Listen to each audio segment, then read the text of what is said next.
우리는 지난 두 주에 걸쳐서 요한복음 13장을 함께 나누었었습니다.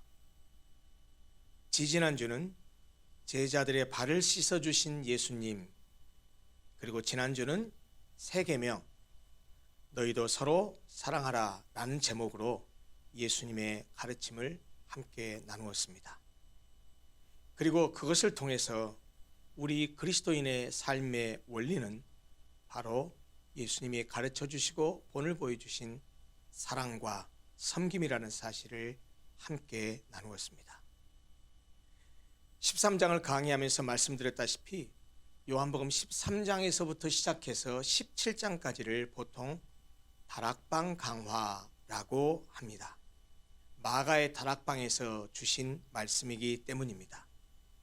그 내용은 인류 구속 사역을 완성하기 위한 십자가의 죽음을 바로 코앞에 두신 예수께서 제자들과 가진 마지막 만찬 자리에서 유언과도 같이 하신 가르침입니다. 그것을 소위 다락방 강화라고 말합니다. 그런데 우리가 지난주에 살펴본 서로 사랑하라 라는 이 새 계명을 주시기 전에 예수님은 유대인들에게 내가 잠시 너희와 함께 있겠지만 너희는 내가 가는 곳에 올 수 없다라고 말씀을 하셨었습니다. 그런데 그 말씀을 똑같이 제자들에게도 하십니다. 똑같은 말을 제자들에게 하시면서 내가 너희들을 떠날 것이다 라고 말씀하셨습니다. 그리고 나서 우리가 지난주에 살펴본 서로 사랑하라 라는 새 계명을 주셨습니다. 이렇게 자신이 떠날 것을 말씀하신 후에 서로 사랑하라 라는 계명을 주신 것을 보면 이제 내가 너희를 떠나게 돼서 너희와 함께 더 이상 함께 할 수 없으니 이제 너희들 서로 사랑하고 살아라 라고 그렇게 부탁으로 하신 말씀이기도 했습니다. 이에 베드로는 자신들을 떠나가신다고 하신 예수님께 질문을 합니다. 주여, 어디로 가시나이까? 여러분, 이 말이 좀 귀에 익숙하지 않습니까? 여러분 잘 아시지만 이 말은 쿠어바디스에 나오는 명대사입니다. 베드로의 이 질문은 영화로 만들어진 그 쉔케비치의 소설 쿠어바디스의 그 대사에서 나오는데, 아시다시피 그 소설은 네로 황제가 기독교인들을 핍박할 당시를 배경으로 해서 쓴 소설입니다. 어떤 장면에 이런 내용이 나오냐면 베드로가 이제 환난을 피해서 고향으로 내려가려고 하죠. 그런데 예수님께서 나타납니다. 그러면서 나타나신 예수님에게 베드로가 묻죠. 쿠어바디스 도미네. 도미네, 이 쿠어바디스 도미네 이 말은 라틴어입니다. 쿠어바디스는 어디로 가십니까? 이런 뜻이고, 도미네 그런 혹격입니다. 도미나의 혹격입니다. 주님 이런 뜻이죠. 그러니까 쿠어바디스 도미네 이 말은 오늘 본문에 나오는 주여 어디로 가시나이까 이 말인데, 그때 예수님이 대답하는 말이 네가 이렇게 환난을 피해서 도망가니 내가 다시 십자가를 지러 로마로 가야 되겠다라고 하시죠. 그 말씀을 듣고 이 베드로가 다시 회심하고 돌이켜서 다시 믿음을 지키러 다시 가는 장면이 쿠어바디스라는 영화의 묘사가 되죠. 아마 제 기억으로 이게 아마 1950년대에 만들어진 영화로 알고 있습니다. 그런데 바로 이렇게 베드로가 주여 어디로 가시나이까 라고 물으니까 예수님이 대답하십니다. 내가 가는 곳에 네가 지금은 따라올 수 없으나 후에는 따라오리라, 이렇게 말씀하십니다. 예수님은 하나님의 어린 양으로서 인류의 모든 죄를 대신 짊어지시고 십자가에 돌아가실 것입니다. 그것을 코앞에 두고 계십니다. 바로 이 대속의 죽음은 오직 예수님만이 하실 수 있습니다. 베드로가 할 수 있는 일이 아닙니다. 그래서 네가 지금은 따라올 수 없다고 말씀하셨습니다. 그러나 후에는 따라오리라고 하셨죠. 무슨 말입니까? 후에는 제자들도 예수님이 가신 그 십자가의 길, 사랑과 희생과 섬김의 길을 걷게 될 것이라는 사실을 말씀하신 것입니다. 그러나 베드로는 지금 당장 주님을 따를 수 없다는 것이 아마 서운했던 것 같습니다. 주님께서 자기의 충성심을 몰라주는 것 같이 생각됐던 모양입니다. 그래서 베드로가 예수님께 야, 너 지금 못 따라와 라고 하니까 주님께 충성 맹세를 하듯이 이렇게 말합니다. 주님, 내가 주님을 위해서 내 목숨도 내놓겠습니다 라고 말했습니다. 그런데 베드로에게 돌아온 예수님의 말씀은 더 비관적인 말씀이었습니다. 네가 닭 울기 전에 3번이나 나를 부인할 것이다 라고 말씀하셨습니다. 여러분, 내가 죽는 데까지 따라가겠습니다. 내 목숨을 주님을 위해서 내놓겠습니다 라는 이 베드로의 충성 맹세가 거짓이었다고 생각하십니까? 진실이었습니다. 진짜로 참된 그런 충성 고백을 했습니다. 그러나 우리가 잘 알지만 그는 진짜로 3번 예수님을 부인하고 맙니다. 사실 예수님에 대한 자신의 충성 맹세는 베드로에게 있어서 진심이었습니다. 그런데 주님이 3번이나 주님을 부인할 것이라고 말하니 베드로에게는 그것이 얼마나 큰 충격이었겠습니까? 베드로만 그랬겠습니까? 그 자리에 함께했던 다른 제자들 역시 얼마나 절망적이었겠습니까? 부르심을 받은 후에 모든 것을 버리고 오직 예수님만 바라고 따랐었는데 그 예수님이 제자들을 떠난다고 말하지 않습니까? 게다가 최후의 만찬석상에서 물론 제자들은 그것이 최후의 만찬이라는 사실을 몰랐을 것입니다. 그 최후의 만찬석상에서 예수님이 유다의 배신에 대해서 말씀하셨죠. 그리고 베드로의 배신에 대해서 말씀하셨죠. 그러면서 갑자기 어디론가 가신다고 하잖아요. 모든 걸 다 버리고 예수님을 따랐는데 갑자기 어디로 가신다고 하면 우리는 어떻게 하지 하는 그런 불안과 염려와 근심이 제자들을 엄습했습니다. 요한복음 14장 오늘 우리가 살펴볼 이 말씀은 이렇게 염려와 불안과 근심에 쌓인 제자들을 위로하시는 예수님의 말씀으로 시작합니다. 1절을 보십시오. 너희는 마음에 근심하지 말라. 하나님을 믿으니 또 나를 믿으라. 예수님은 불안에 떨고 있는 제자들에게 근심하지 말라고 제자들을 위로하시면서 근심을 극복할 수 있는 구체적인 방안까지 제시해 주십니다. 바로 하나님을 믿고 또 예수 그리스도를 믿으라는 것입니다. 하나님을 믿고 예수를 믿는 것이야말로 그들에게 엄습해오는 근심을 해결할 수 있는 유일한 방편이라는 말이지요. 내가 너희를 떠난다고 해도 너희를 고아처럼 내버려 두지 않을 것이다. 계속해서 너희와 함께하고 너희를 인도할 것이니 하나님을 믿고 또 나를 믿으라. 그런 말씀입니다. 그렇습니다. 함께 하시는 하나님, 함께 하신 우리 주님을 믿는 믿음만이 그 염려, 근심, 걱정에서 벗어나게 할 수 있습니다. 우리는 누구나 우리 존재에 대한 불안감을 느끼고 살아갑니다. 누구나 미래에 대한 염려와 근심이 우리 앞에 있습니다. 그러나 그것은 믿음으로만 해결할 수 있습니다. 믿음으로만 넘어갈 수 있습니다. 믿음이 없으면 염려와 근심이 우리를 지배하고 우리를 다스리지만 믿음이 있으면 그 염려와 근심이 없어지게 됩니다. 그런 점에서 염려, 근심, 걱정과 믿음은 반비례한다고 말할 수 있습니다. 이렇게 믿음을 강조하신 예수님은 자신이 제자들을 떠남으로써 헤어지게 되더라도 영원한 하나님 나라의 거처에서 다시 만날 것이라는 사실을 확인시키심으로써 제자들에게 위로와 소망을 주십니다. 그것이 2절과 3절 말씀입니다. 내 아버지 집에 거할 곳이 많도다. 그렇지 않으면 너희에게 일렀으리라. 내가 너희를 위하여 처소를 예비하러 가노니 가서 너희를 위하여 거처를 예비하면 내가 다시 와서 너희를 내게로 영접하여 나 있는 곳에 너희도 있게 하리라.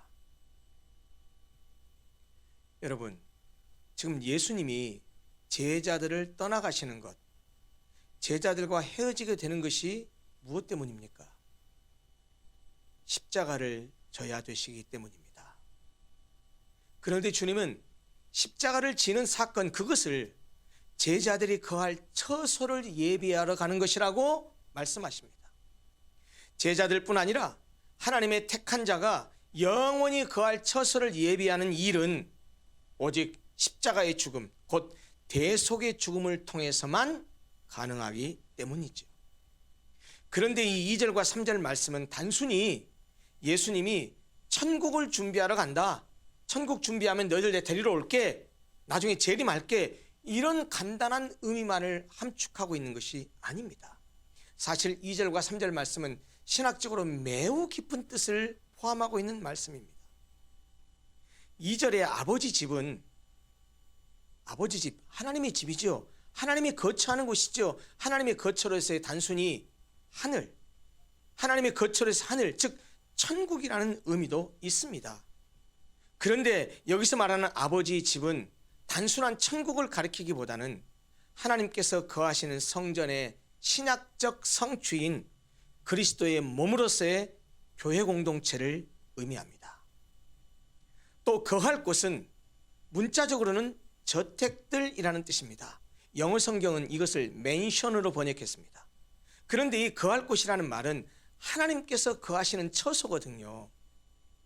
하나님께서 거하시는 처소에 하나님께서 그들의 백성들을 불러서 교통하게 하셨죠. 그러므로 이 거할 곳이라는 말은 하나님께서 거하시는 처소, 나아가서는 하나님과의 교통을 의미합니다.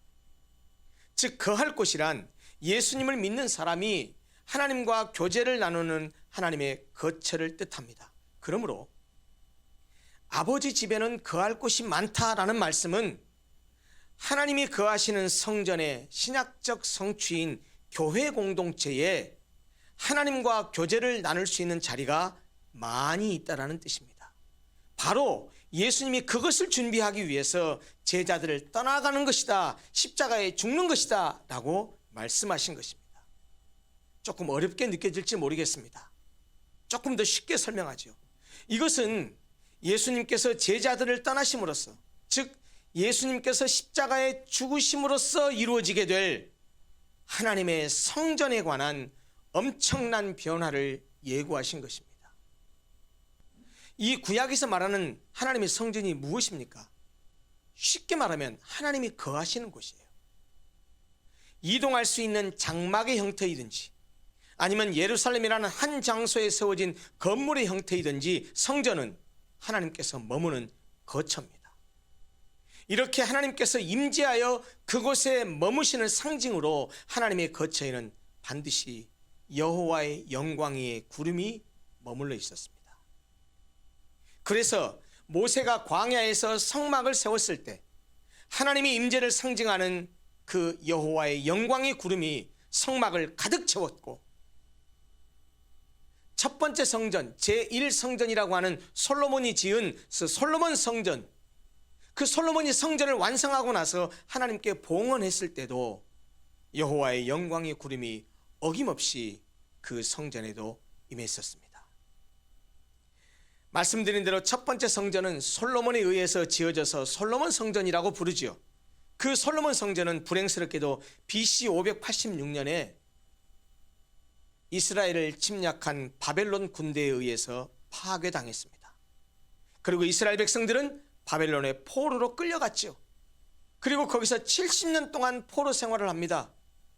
그들을 끌고 갔었던 바벨론을 페르시아가 멸망시킨 후에 페르시아가 바벨론의 포로로 잡혀있는 이스라엘 백성들을 본국으로 보냅니다. 그래서 이스라엘 백성들은 70년 만에 다시 이스라엘에 돌아와서 맨 먼저 한 것이 뭐였습니까? 성벽을 수축하고 성전을 다시 짓는 일이었습니다. 그 일을 주도한 사람이 스룹바벨입니다. 그래서 두 번째로 지어진 성전을 스룹바벨 성전이라고 하죠. 그런데 학개서를 보면 제2성전인 이 스룹바벨 성전의 영광이, 지어진 그 건물의 영광이, 그 모습이 첫 번째 성전이었었던 솔로몬 성전에 비하면 너무나 보잘것이 없었습니다. 그런데 하나님께서는 뭐라고 말씀하시냐? 그 스룹바벨 성전을 솔로몬 성전에 있던 영광보다 더 큰 영광으로 채우겠다고 약속하셨습니다. 그리고 그 약속은 예수 그리스도에 의해서 성취되었습니다. 성전이신 예수님, 곧 성육신하신 예수님을 통해서 이루어졌다라는 말입니다. 성전 되신 예수께서 십자가에 죽으시고 부활 승천하신 후에 그의 영인 성령을, 보혜사 성령을 우리에게 보내주셨습니다. 예수 그리스도를 믿는 모든 신자들 속에 그 성령 하나님이 들어와 내주하심으로써 우리를, 예수 믿는 신자들을, 우리의 심령을 하나님께서 거하시는 성전으로 삼으신 것입니다. 따라서 예수께서 아버지 집에 거할 곳이 많다고 하신 것은 자신의 십자가 죽음을 통해서 이루실 구속의 역사를 내다보면서 하나님의 거처로서의 성전의 이 신학적 성취인 교회 공동체에 하나님과 교제를 나눌 수 있는 자리가 많다는 뜻으로 하신 말씀입니다. 예수께서 제자들을 떠나는 것은 바로 그 자리를 예비하기 위한 길이라는 의미입니다. 따라서 거처를 예비하면 다시 오겠다는 말씀도 단순히 나중에 재림하겠다는 말씀의 의미보다는 성령을 보내실 것, 즉 예수께서 성령으로 다시 오실 것을 의미한다고 말할 수 있습니다. 예수님이 제자들을 떠난다고 해서 제자들이 고아처럼 버려진 존재가 아니라는 말입니다. 오히려 성령으로 다시 오실 주님과 늘 함께하게 될 것을 말씀하신 겁니다. 따라서 주님이 가시는 십자가의 길, 제자들을 떠나는 그 길, 십자가를 지나가는 그 길은 우리를 하나님이 거하시는 성전으로 세우는 길이요, 우리를 성령으로 동행하게 하기 위한 길이라는 사실을 기억해야 됩니다. 그래서 예수님은 내가 떠난다고 해도, 내가 너희들 곁을 떠난다고 해도 너희들은 염려하거나 근심하거나 걱정하지 말라라고 위로하셨던 것입니다. 예수님은 당신이 가시는 그 길, 그 십자가의 길이 무엇을 위한 것이고 어떤 의미인지를 3년 동안이나 동고동락했었던 그 제자들이 알 것이라고 생각했습니다. 그래서 예수님은 내가 어디로 가는지 그 길을 너희가 아느니라 라고 말씀하셨지만, 불행스럽게도 예수님의 십자가의 죽음의 의미를 몰랐던 도마가 이렇게 반문합니다. 주여, 주께서 어디로 가시는지 우리가 알지 못하거늘 그 길을 어찌 알겠사옵나이까? 무슨 말이죠? 주님이 지금 어디 간다고 하는데 주님이 어디로 가시는지 몰라요. 어디로 가시는지도 모르는데 거기로 가는 길을 우리가 어떻게 알겠습니까? 라고 도마가 물었다는 말입니다. 이 도마의 질문에 대해서 예수님께서 이렇게 대답하시면서 자기 계시적 선언을 하셨습니다. 요한복음 14장 6절입니다. 예수께서 이르시되 내가 곧 길이요 진리요 생명이니 나로 말미암지 않고는 아버지께로 올 자가 없느니라. 신앙생활을 오래 하신 분이라고 한다면 암송하고 있는 말씀일 것입니다. 이 요한복음 14장 6절은 요한복음 3장 16절 하나님이 세상을 이처럼 사랑하사 독생자를 주셨으니 이는 그를 믿는 자마다 멸망하지 않고 영생을 얻게 하려 하심이라, 이 구절과 함께 예수님이 어떤 분이신지, 예수님이 누구신지를 가장 잘 함축해서 표현하고 있는 구절이라고 생각됩니다. 그런데 이 유명한 이 구절을 좀 깊이 있게 이해하기 위해서는 죄송합니다, 제가 오늘 헬라어를 좀 얘기를 해야 될 것 같습니다. 왜냐하면 헬라어를 살펴봐야 이 말씀에 담고 있는 예수님께 하신 이 자기 선언적 계시의 명확한 의미를 자세히 알 수 있습니다. 나는 길이요 진리요 생명이다 라고 말씀하셨는데, 나는 무엇이다에 해당하는 헬라어는 에고 에이미입니다. 영어로 말하면 I am에 해당합니다. 그리고 길, 진리, 생명이라는 이 세 단어를 제시하셨는데, 여기에 해당하는 헬라어 원어는 각각 호도스, 알레세이아, 조에라는 단어입니다. 그래서 내가 곧 길이요 진리요 생명이다라는 헬라어 풀 센텐스는 이렇게 됩니다. 제가 헬라어로 좀 할 테니까 용서하십시오. 에고 에이미, 헤 호도스, 카이 헤 알레세이아, 카이 헤 조에, 이렇게 되어 있습니다. 카이라는 단어는 영어로 and입니다. 접속사입니다. 그러니까 이런 말입니다. 에고 에이미, 나는 무엇 무엇이다. 해 호도스, 길, 카이, 그리고 해 알레세이아, 진리, 카이, 그리고 해 조에, 생명. 이렇게 되어 있습니다. 여러분, 우리는 그동안에 요한복음을 강의하면서 예수님께서 자기 선언한 그 자기 선언적 계시를 많이 보았습니다. 예수께서 뭐라고 말씀하셨습니까? 나는 생명의 떡이다. 나는 세상의 빛이다. 나는 양의 문이다. 나는 선한 목자다. 나는 부활이요 생명이다. 우리가 이미 다 앞에서 다 본 말씀입니다. 이렇게 말씀하실 때 우리가 보았듯이 이 나는 무엇이다라는 표현은 예수님이 자기를 계시하는 자기 계시적 선언을 하실 때 사용하신 공통적인 형식입니다. 그런데 말이죠, 나는 무엇이다로 번역되는 이 헬라어 에고 에이미가 독립적으로 쓰이면 뜻이 달라집니다.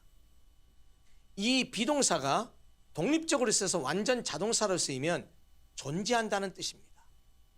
I am, 그럼 무슨 뜻입니까? 존재한다는 뜻으로 쓰면 나는 존재한다, 그 말입니다. 그런데 이 에고 에이미가 독립적으로 쓰일 때 나는 있다, 나는 존재한다를 의미하는데 그 말을 예수님이 계속해서 반복해서 쓰셨는데, 이것은 하나님께서 호렙산에서 모세를 불러서 그에게 이스라엘 백성 좀 가서 출애굽시켜라 라는 명령을 하셨을 때 모세가 하나님께 이렇게 말했습니다. 하나님, 내가 당신 말대로 가서 이스라엘 백성들을 좀 데리고 나오겠습니다. 근데요, 가서 너 누구냐? 누가 보내서 왔냐라고 하면 제가 뭐라고 하죠? 하나님이 보내서 왔다고 해. 하나님이 누구냐고 하면요, 너희들이 조상의 하나님이라고 얘기하면 될 거 아니야. 너희들의 조상 아브라함의 하나님, 이삭의 하나님, 야곱의 하나님이라고 얘기해라. 근데 하나님, 그 하나님 이름이 뭐냐? 이름을 물으면 제가 뭐라고 대답할까요? 라고 하나님께 물었을 때 하나님께서 대답하셨습니다. 뭐라고 대답하셨죠? 하나님은 자기 존재의 근원이, 자기가 존재하는 근원이 다른 어떤 것이 있는 것이 아니고 자기 스스로라는 사실, 다시 말하면 한자로 표현하면 자기 자존적 존재, 자존적 존재, 셀프 익시스턴스라는 사실을 설명하면서 자신의 이름을 어떻게 계시해 주셨냐면 나는 스스로 있는 자니라 라고 말씀하셨습니다. 에고 에이미가 나는 있다, 나는 스스로 존재한다라는 그 말과 같은 표현이라는 거예요. 다시 말하면 예수님께서 요한복음에서 7가지 자기 선언을 하셨는데 그 중에 하나가 오늘 본문이에요. 내가 곧 길이요 진리요 생명이라고 하셨는데, 내가 무엇이다라고 말씀하신 모든 것은 무엇을 천명하시는 것이냐? 내가 하나님이다. 내가 하나님이라는 사실을 천명하시는 표현입니다. 그런 점에서 나는 무엇이다라는 표현 뒤에 나오는 오늘 본문의 길과 진리와 생명은 바로 예수님의 정체성을 묘사하는 단어입니다. 그리고 하나님으로서 가지는 예수님의 속성, 하나님으로서의 속성을 표현하고 있는 것입니다. 한 가지 헬라어 원어를 또 주목해야 될 것이 한 가지 더 있습니다. 바로 길, 진리, 생명이라는 헬라어 단어 호도스, 알레세이아, 조에, 이 말 앞에 영어의 더에 해당하는 헬라어 정관사 해가 붙어 있다는 사실입니다. 그 해는 영어의 정관사 더의 특별 용법 중에 하나로 똑같이 쓰였습니다. 정관사 더는 용법이 많은데 그 중에 하나의 용법은 세상에 유일무이한 것, 한 개밖에 없는 것 앞에 그 정관사 더를 사용합니다. 그런데 오늘 헬라어 원문을 보면 우리 글 성경은 제대로 그것이 해석이 안 돼 있어요. 정관사 더를 사용했습니다. 그것은 방금 말씀드렸다시피 그 명사가 이 세상에 하나밖에 없는 유일무이한 것임을 나타내주는 그런 의미라는 거예요. 그래서 NIV 영어 성경도 이 헬라어 이 원어를 어떻게 번역했냐면 I am a way and a truth and a life 이렇게 번역하지 않았어요. 부정관사를 쓰지 않았습니다. 앞에 정관사 더를 붙여서 I am the way and the truth and the life 이렇게 번역했습니다. 이 말을 우리말로 좀 더 정확하게 번역하면 이렇게 되는 겁니다. 내가 곧 길이요 진리요 생명인데, 이 말을 조금 이 헬라어 문법을 적용해서 정확하게 해석하자면 내가 곧 그 유일한 길이요 내가 곧 그 유일한 진리요 내가 곧 그 유일한 생명이다, 이런 뜻이 됩니다. 예수께서 여러 가지의 길, 여러 가지의 진리, 여러 가지의 생명 가운데 하나가 아니고, 길과 진리와 생명이 많이 있는데 그 중에 하나가 아니고, 예수님만이 유일하고 참된 길이요 예수님만이 유일하고 참된 진리요 예수님만이 유일하고 참된 생명이라는 말이라는 뜻이에요. 다시 말하면 이 본문 6절은 예수 그리스도의 유일성을 강조하고 있는 말씀입니다. 그런데 예수께서 자신을 길이요 진리요 생명이라는 세 가지 개념으로 계시하셨는데, 이 말씀을 하신 문맥이 어떤 문맥이었습니까? 도마가 예수님 어디로 간다고 하니까 어디로 가시는지도 모르는데 거기 가는 길을 우리가 어떻게 합니까? 라고 물었을 때 대답하신 것으로 봤을 때 도마가 물은 길에 대한 대답이거든요. 그래서 예수님이 그래 내가 길이야 라고 말씀하신 거거든요. 그러므로 길과 진리와 생명 세 가지 단어를 말씀하셨지만 사실은 문맥적으로 모든 그 세 가지 단어는 길에 집중되어 있습니다. 그러면 도대체 예수님이 말씀하신 그 길이란 어떤 길을 말할까요? 무슨 길일까요? 그 길은 구원에 이르는 길입니다. 하나님께로 이끄는 길입니다. 예수께서는 하나님께 가심으로써, 다시 말하면 십자가에 죽으심으로써 사람들을 하나님께 이끄는 유일한 길이 되셨습니다. 인간은 죄로 인해 하나님과 완전히 단절된 상태가 되고 말았죠. 하나님과 벌어진 그 간격과 골은 그 어떤 것으로도 메울 수 없게 되었습니다. 그래서 인간은 누구도 하나님께 나아갈 수 없게 되었다는 말이에요. 그런데 예수께서 인간이 되어 이 땅에 오셔서 십자가에 못 박혀 죽으시면서 흘리신 그의 피로 하나님과 우리 사이에 벌어진 그 간격, 그 틈을 메꿔 주셨습니다. 죄인인 인간이 거룩하신 아버지 하나님께로 갈 수 있는 길을 만들기 위해서 예수께서는 자신의 육체를 십자가에 못 박고 스스로 거룩한 제물이 되셨습니다. 히브리서의 말씀을 인용한다면 십자가의 죽음을 통해서 단번에 성소에 들어가셔서 자기 피로 영원한 속죄를 이루사 완전한 제사를 드리심으로써 죄인과 하나님 사이에 막혔던 담을 허시고 십자가로 우리를 하나님과 화목하게 하셨습니다. 이렇게 예수 그리스도는 친히 자신의 몸을 찢으시고 우리로 하여금 아버지께로 가는 길을 열어주셨습니다. 하나님께로 갈 수 있는 유일한 길이 되셨습니다. 그 길은 주님이 자신의 생명을 주고 산 길입니다. 그러기에 그 길은 생명을 주는 길이요 그 길은 우리를 구원으로 인도하는 길입니다. 따라서 예수를 통하지 않고는 다른 어떤 수단과 방법으로도 하나님께 갈 수가 없습니다. 예수를 통하지 않고는 우리로 하여금 하나님께로 갈 수 있게 하는 방법이나 수단이 이 땅에 전혀 없다는 말이에요. 그래서 사도행전 4장 12절을 보면 사도들도 복음을 전하면서 이렇게 선포했습니다. 다른 이로서는 구원을 받을 수 없나니 천하 사람 중에 구원을 받을 만한 다른 이름을 우리에게 주신 일이 없습니다.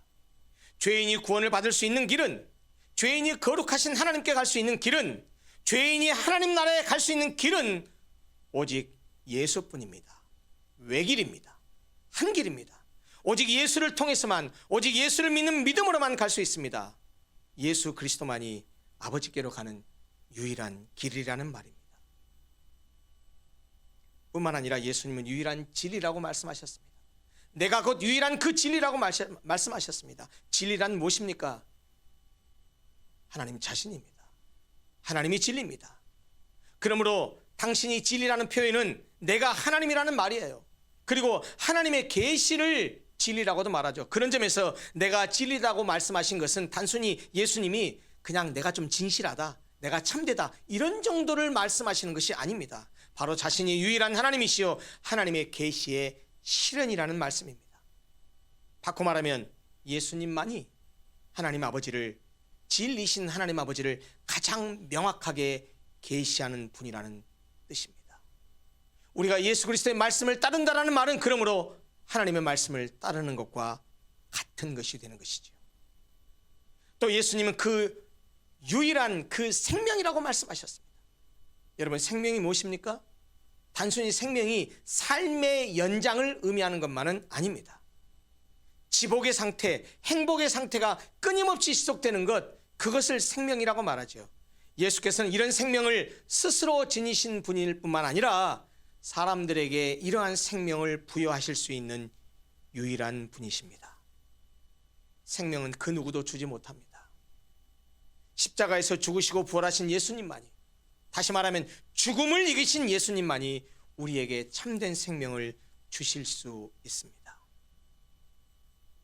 사실은 예수님이 길이요 진리요 생명이라고 다른 단어 세 단어를 열거해서 자신의 정체성을 말씀하셨지만, 이 세 단어는 사실 어떻게 보면 같은 것을 달리 표현한 것일 뿐입니다. 이 세 가지 단어는 다 밀접하게 연관되어 있습니다. 무슨 말입니까? 유일하고 참된 길만이 우리가 따를 수 있는 유일하고 참된 진리입니다.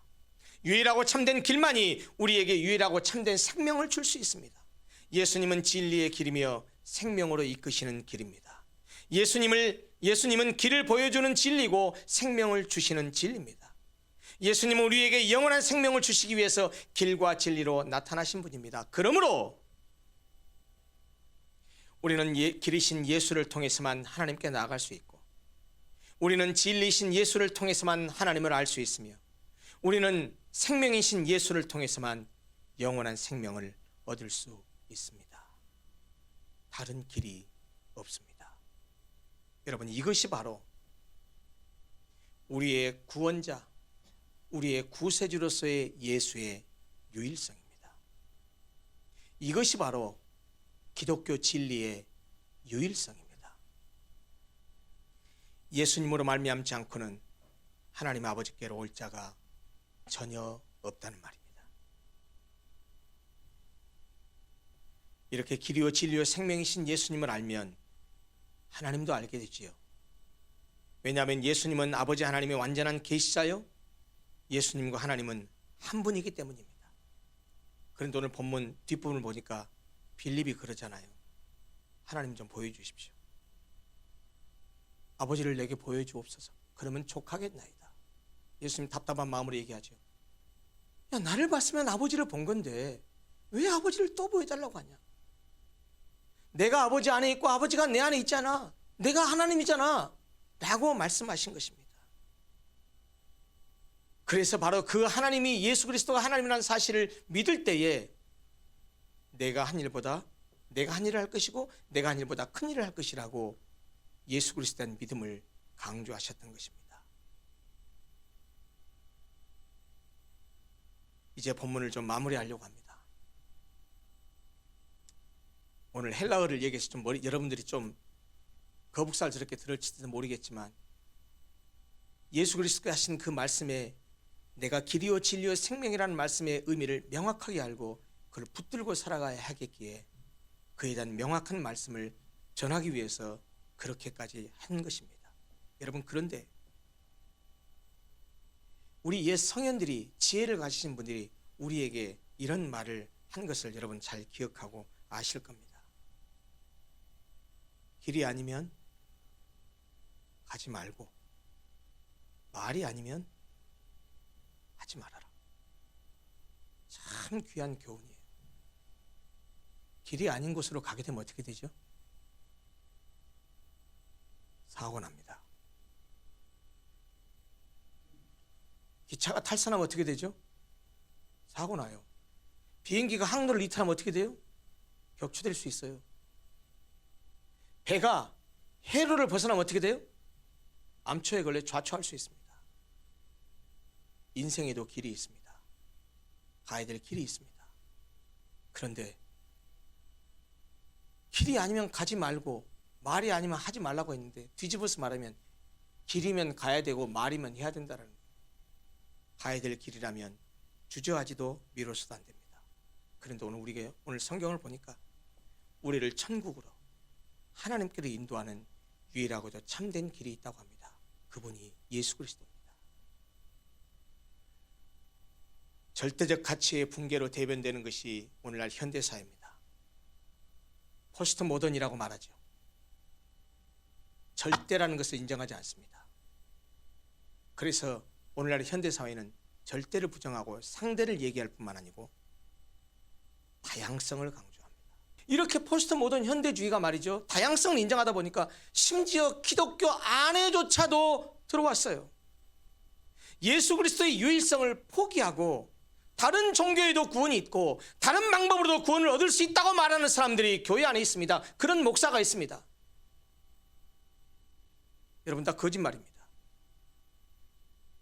오늘 우리가 보았던 것처럼 성경은 분명히 말합니다. 예수님 분명히 말씀하셨습니다. 내가 곧 그 유일한 길이요, 그 유일한 진리요, 그 유일한 생명이다. 나로 말미암지 않고서는 어떤 방법으로도 하나님께로 올 자가 없다라고 선언하셨습니다. 여러분, 다른 종교에도 구원이 있다, 다른 방법으로도 구원을 얻을 수 있다고 말하는 이 종교다원주의, 결코 따라갈 수 없는 것이고 허용할 수 없는 것입니다.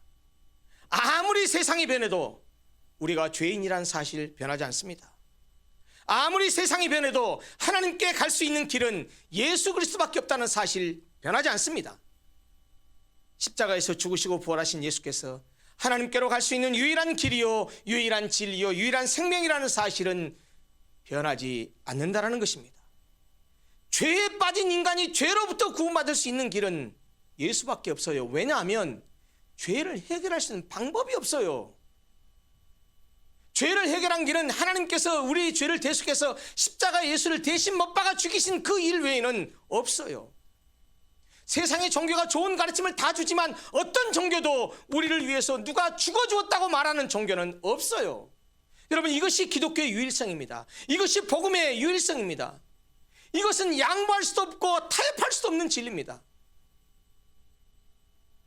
사랑하는 성도 여러분, 오늘 제가 왜 이렇게 헬라어까지 동원해 가면서 간곡하게 말씀드린 줄 아십니까? 이유는 한 가지예요. 예수 그리스도만이 진리입니다.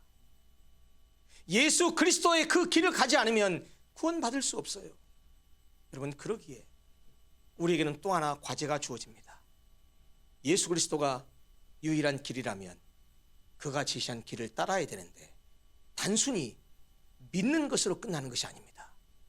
지난주, 지지난주 예수님의 가르침과 교훈을 설교할 때 계속해서 말씀드렸던 것처럼 예수를 믿는다는 것은 예수를 따라가는 거예요. 예수가 가신 길을 뒤따라가는 거예요. 그렇다면 예수께서 하신 말씀, 우리에게 가르치신 교훈의 말씀, 그리고 그가 친히 보이신 그 모범을 우리도 똑같이 따라 걸어가는 것이 예수를 믿는 믿음의 길이라는 사실입니다. 그러기에 발을 씻어주면서 내가 이렇게 본을 보인 것은 너희도 서로 발을 씻게 하기 위함이라고 하시던 것처럼 우리도 그렇게 섬기며 살아야 됩니다. 섬기는 것이 우리의 본성이 싫어도, 하기 싫어도, 그것이 우리의 본성상에 어긋나는 것이어도 주께서 우리에게 명령하셨기 때문에 그렇게 섬기며 살아야 됩니다. 내가 너희를 사랑한 것 같이 어떻게 사랑하셨습니까? 십자가에 대신 죽어주셨습니다. 목숨을 버리셨습니다. 그렇게 내가 너희를 사랑한 것 같이 너희도 서로 사랑하라. 우리가 서로 목숨을 내주면서 사랑하지는 못한다 할지라도 형제를 용납하고 사랑하는 것, 우리가 가야 할 길입니다. 사랑하는 성도 여러분, 우리는 그 유일한 진리, 유일한 생명, 유일한 길이신 예수를 믿는 예수의 제자들입니다. 그러기에 그분이 우리에게 제시하신 그 말씀과 그분이 보이신 본을 우리도 뒤따라 걸어가야 됩니다. 그것이 내가 곧 길이요 진리요 생명이니 나로 말미암지 않고는 아버지께로 올 자가 없다고 선언하신 예수님께서 오늘 우리에게 요구하시는 우리 그리스도인들의 삶의 모습입니다. 사랑하는 성도 여러분, 그 길을 따라 걸으십시다. 그 길이 따라가는 것이 어렵고 힘들어도, 손해보는 일이고 힘든 일이고 내가 희생을 해야 되는 일이지만 그래도 우리가 주님의 제자잖아요. 예수님 우리에게 부탁하신 말씀이잖아요. 그러면 내가 좀 그럴 능력이 없으면 주님, 나 이렇게 할 수 있도록 능력을 주세요. 하나님께 기도하고, 가다가 넘어지고 자빠지더라도 하나님 그래도 해볼랍니다. 주님, 내가 그래도 이 길을 따라 걷겠습니다. 하나님 나에게 은혜를 주시고 나에게 힘을 주십시오. 나를 도와주십시오. 그러면서 주께서 말씀하신 그 길을 순종하며 따라가는 우리 모든 성도들, 우리 공동체가 되시기를 간절히 소원합니다. 기도하겠습니다.